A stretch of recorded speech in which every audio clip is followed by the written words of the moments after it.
ইরানে মার্কিন ও ইসরায়েলি হামলায় প্রাণ গেছে প্রায় ১৪৫০ জনের, কিন্তু ইসরায়েলের দাবি ইরানের হামলায় তাদের প্রাণহানি কেবল ১৮।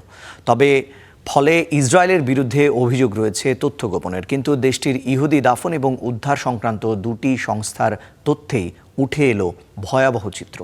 সংস্থার দুইটি তথ্য বলছে, যুদ্ধ শুরুর পর ২১ দিনে ইসরায়েলের স্বাভাবিক সময়ের চেয়ে মৃত্যু হয়েছে অন্তত ১,২৮১ জনের। ২ মার্চ ইসরায়েল অধিকৃত জেরুসালেমে অন্ধকারেই চলছে অন্ত্যেষ্টিক্রিয়া।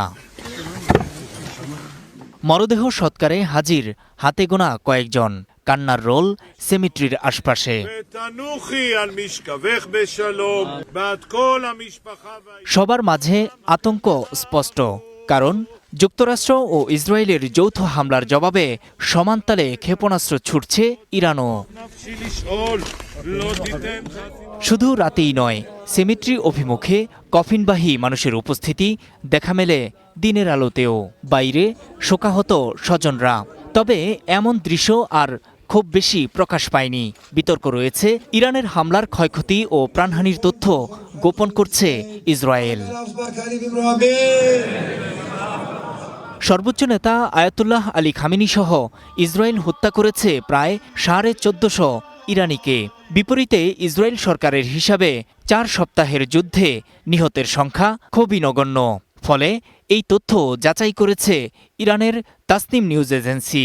আধা সরকারি এই সংবাদ মাধ্যমটির হাতে আসে ইসরায়েলের রাজধানী তেল আবিব সহ অন্তত ১০টি ইহুদি সমাধিস্থলে মরদেহ দাফনের তথ্য। ইহুদি দাফন সংশ্লিষ্ট সংস্থা শেভরা কাদিরা এবং দুর্যোগকালে শনাক্ত ও উদ্ধার কাজে সরকার অনুমোদিত সংস্থা জাকার নানা তথ্য উপাত্ত খতিয়ে দেখেছে তাসনিম। 10টি সমাধিস্থল ও 2 সংস্থার তথ্য পর্যালোচনা করলে দেখা যায়, ওই এলাকাগুলোর সেমিট্রিতে সাধারণ সময়ে গড়ে 150 জনকে দাফন করা হয়। কিন্তু 28 ফেব্রুয়ারি ইরানের পাল্টা হামলা শুরুর পরবর্তী 21 দিনে দৈনিক অতিরিক্ত 61 জন বেশি সমাহিত করা হয়েছে। সে হিসাবে গত শুক্রবার পর্যন্ত প্রতিদিন গড়ে দাফন হয়েছে 211 জন করে। ফলে এ সময়ের মধ্যে বাড়তি মৃত্যু হয়েছে ১,২৮১ জনের। ইসরায়েলি সংস্থা জাকার উদ্ধারকারীরাও তাদের দাপ্তরিক নথিতে ৭০৩টি ক্ষয়ক্ষতির ঘটনায় উদ্ধারের তথ্য উল্লেখ করেছে। এই পরিসংখ্যান অত্যন্ত গুরুতর, কারণ সংস্থাটি ইসরায়েল সরকারের স্বেচ্ছাসেবী উদ্ধারকারী সংস্থার অংশ, যারা মৃত্যু ও গুরুতর ঘটনায় হতাহতদের স্থানান্তরের কাজ করে থাকে। নূর মোহাম্মদ, স্টার নিউজ।